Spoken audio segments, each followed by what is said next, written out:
ইরুকা নারুটোর প্রতিভা দেখে অভিভূত হয়ে যায় এবং বিশ্বাস করতে শুরু করে যে একদিন সে গ্রামটির সেরা নেতা হতে পারে।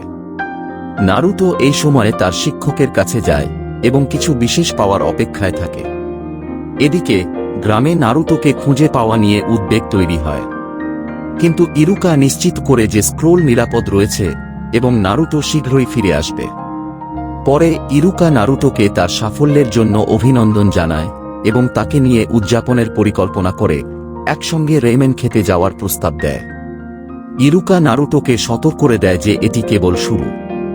একজন নিনজা হওয়ার পথ সহজ নয় এবং কঠোর পরিশ্রমের মাধ্যমেই সফল হওয়া সম্ভব। কিন্তু মুহূর্তের আনন্দ নষ্ট করতে না চাওয়ায় সে ভবিষ্যতের কঠিন পথের কথা পরে জানাবে বলে আশ্বাস দেয়। গল্পটি নারুতোর কঠিন পথচলা এবং ইরুকার প্রতি তার বিশ্বাসকে তুলে ধরে।